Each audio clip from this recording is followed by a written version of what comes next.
First-time homebuyers are being left behind. That's according to a news article recently put out by the CBC. And well, if you normally do watch this channel, you know that I'm not a big fan of the media and the scare tactics that they like to use in regards to real estate. But this time, I'm gonna have to agree with them, and I'm gonna tell you why that is in this video. But first, really quick, if you don't have time to watch all of these videos, but you still want to hear them, they are now available on podcast apps everywhere. And just like this BC high school teacher is relying on the first-time homebuyers grant to get him into a home, I rely on you granting me a click of the like button to help me get this information out to other first-time homebuyers in the province. Maybe, just maybe, if this video gets 200 likes, the current NDP government will see it and start acting on giving a tax break to those homeowners or future homeowners that need it the most. Now, all this has to do with the fact that if you are a first-time home buyer as classified by the British Columbia government,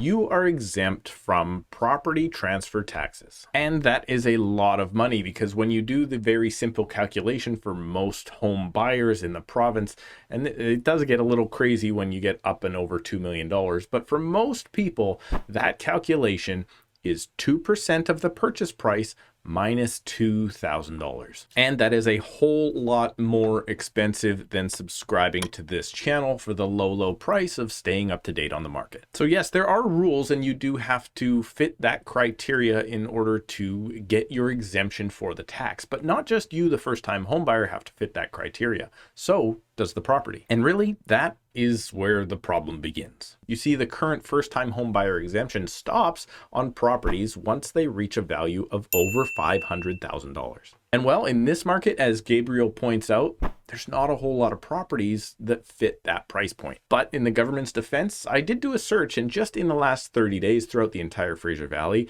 there were 109 properties that sold for under $500,000. And to be fair, in that search, I did remove leasehold land because, well, most first-time buyers aren't going to have the financing required in order to buy a leasehold property, which isn't a great investment anyway. And maybe that is the buyer's problem in this article, because they were limiting their search to either Langley or Burnaby. And what's in the middle of Langley and Burnaby? Surrey, where just this week, one of our first-time buyers managed to get into a one-bedroom apartment in the neighborhood of Guildford for under $400,000 without too much trouble. And plenty of first-time buyers are still being able to take advantage of this exemption across the entire province. And as proof of that, first-time buyers using this exemption did make up 8.6% of the overall transactions through the province last year. So let's face it, that is not an insignificant amount of transactions in the overall, meaning that it's not totally impossible to buy a property using this first-time buyer exemption. However, you will likely have less and less luck the closer you get to the downtown core, which is expected due to pricing increasing the closer you are to a metropolitan area. Yes, at this point, the $500K limit is likely not helping many first-time buyers these days,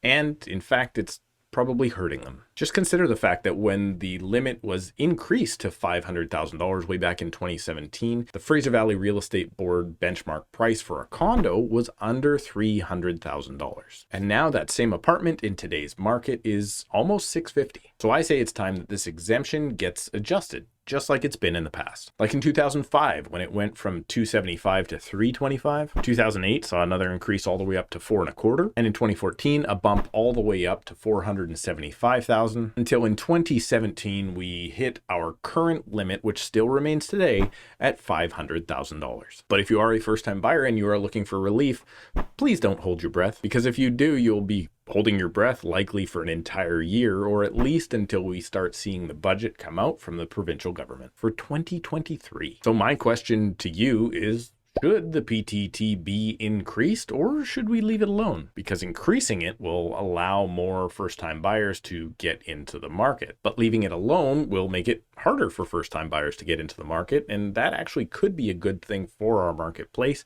because it's reducing the amount of demand. Let me know what you think by adding a comment right down below this video. Please remember to like and subscribe. If you are trying to become a first-time homebuyer here in the province of British Columbia, you can download my Informed Buyer's Guide right now in the description with just a few simple clicks. And yes, that download is always tax exempt. Thanks for watching. Please check out another video before you go, and we'll see you in a couple of days.